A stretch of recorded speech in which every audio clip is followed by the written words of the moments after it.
আসসালামু আলাইকুম। সবাই কেমন আছেন? আশা করি সবাই ভালো আছেন। তো আজকে আমি আপনাদেরকে আমার যে বীজতলার আপডেট দেওয়ার জন্য নিয়ে আসলাম। তো আজকে ঠিক 3 দিন পরে আসলাম আমার সেই বীজতলায়। তো এখানে আপনারা জানেন যে নিনজা কপি লাগিয়েছি। তো আলহামদুলিল্লাহ, আল্লাহর অশেষ রহমতে আমার এইখানে কিন্তু কপির যে বীজ সবগুলাই প্রায় অঙ্কুরোদ্গম হয়েছে। এই যে আপনারা দেখতে পাচ্ছেন। তো আপনারা জানেন যে এখানে আমি নিনজা কপি লাগিয়েছি, এই যে এই জাতটা লাগিয়েছি।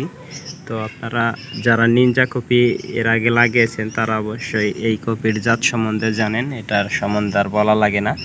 তো আপনারা যারা নতুন চাষাবাদ করতে চাচ্ছেন কপি, তারা অবশ্যই এই নিনজা কপিটা লাগাতে পারেন, কারণ নিনজা কপি আগাম জাতের খুব ভালো একটা কপি। তো আপনারা এই যে আপনারা দেখতে পাচ্ছেন যে প্রত্যেকটা চারাই কিন্তু গজিয়েছে, এই যে প্রত্যেকটা বীজ থেকে চারা অঙ্কুরোদ্গম হয়েছে। তো আমি সিরিয়াল আকারেই এখানে লাগিয়েছিলাম, আপনারাও সিরিয়ালভাবে লাগাবেন। তো যতটা দূরত্ব দেওয়া সম্ভব ততটা দূরত্বে দেওয়ার চেষ্টা করবেন, কারণ যতটা দূরত্বে দিবেন গাছগুলার সুস্থ স্বাভাবিকভাবেই বেড়ে উঠবে এবং কি সুস্থ একটা চারা জন্মাবে। তো আলহামদুলিল্লাহ, আল্লাহর অশেষ রহমতে প্রত্যেকটা বীজই প্রায় অঙ্কুরোদ্গম হয়েছে।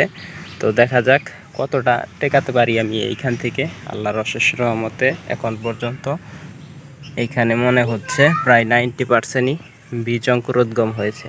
তো এই যে এইখানে আপনারা দেখতে পাচ্ছেন, এটা একদিন আগে লাগানো ছিল, তাই এটা একটু বড় সাইজ হয়েছে।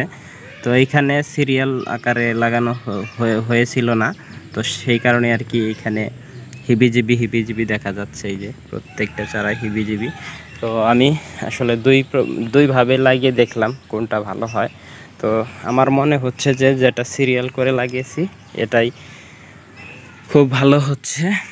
এই যে আপনারা দেখতে পাচ্ছেন, দেখতেও সুন্দর দেখা যাচ্ছে এবং কি এটা প্রত্যেকটা চারা একটা চারার সাথে আরেকটার কোনো সম্পর্ক নেই, তার কারণেই কিন্তু এই চারাগুলা সুস্থ সবলভাবেই বেড়ে উঠবে ইনশাল্লাহ। তো আপনারা যারা কপির চারা ফালাতে চাচ্ছেন তারা অবশ্যই এভাবে ফালাতে পারেন। আর কপির চারা যারা নতুন বীজতলা তৈরি করতে যাচ্ছেন তারা অবশ্যই এইভাবে বীজতলা তৈরি করে, আপনারা এই যে দেখতে পাচ্ছেন যে কাগজ দিয়ে কিন্তু ঢেকে দিতে হয়। তো কাগজ দিয়ে ঢাকার একটাই কারণ, সেটা হলো অতিরিক্ত রোদ এবং বৃষ্টির থেকে রক্ষা করে। চারা তৈরির ক্ষেত্রে কিন্তু বিশেষ একটা দিক খেয়াল রাখতে হবে অবশ্যই আপনাদের। এইভাবে কিন্তু চারার জন্য ঘর বানিয়ে দিতে হবে এবং কি আর এটার উপর দিয়ে এই যে এরকম সাদা যে স্বচ্ছ পলিথিনের কাগজ আছে এইগুলা দিতে হবে।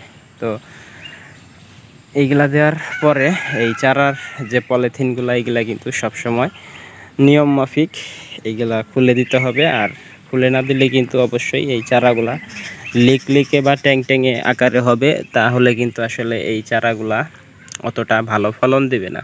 তো আমি এই যে আপনারা দেখতে পাচ্ছেন সকালে যে রোদটা, এটা কিন্তু এই চারাগুলাতে লাগাচ্ছি। তো